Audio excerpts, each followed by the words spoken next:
Hi, guys. Monday, March 30th, the beginning of another week of our unfortunate adventure. I hope you're making the best of things. Wait, hey, what do you call a fish with no eyes?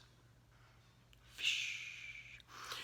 So there's a great quote from Jesus. There are a lot of them, actually, but there's one I want to talk about today. It's Matthew 6:24.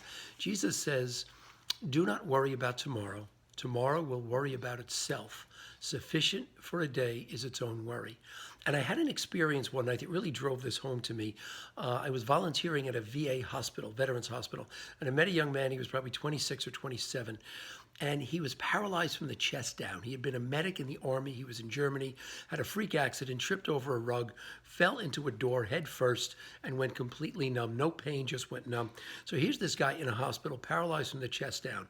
He was one of the most upbeat and happy people I'd ever met. Told me about his wife and about her real estate career and how wonderful everything was. And I was getting ready to leave, and I said, I have to ask you a question. We came over here tonight to cheer you guys up. I feel like I just had a personal empowerment seminar walking out of here. How is this possible? Why are you so happy? And the guy said to me that he said, the doctor told me I may never walk again. Imagine hearing that news. But he also said, but the doctor then said that I may wake up one night in the middle of the night and just start walking. He says, I really don't know. He said, so here's the way I look at it.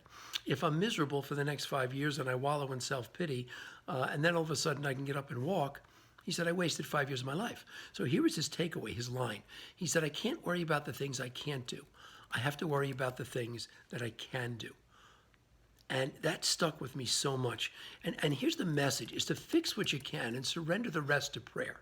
So your challenge is to make a list of the things that are stressing you out, because right now we're under a lot of stress.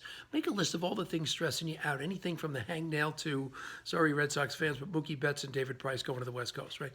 Whatever you're struggling with right now. And then next to it, put an F or a C. F is a fixer. C is a coper. What can you fix with and what can you not fix with?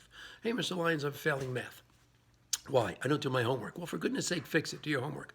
Or maybe someone in the family is sick, or you've lost a loved one recently. You can't do anything about that. You need to surrender it to prayer and learn to cope with it. So your challenge for the day is to make a list of all the things that stress you out right now, and it could be a lot of things, and put an F next to one and a C next to another. What can you fix?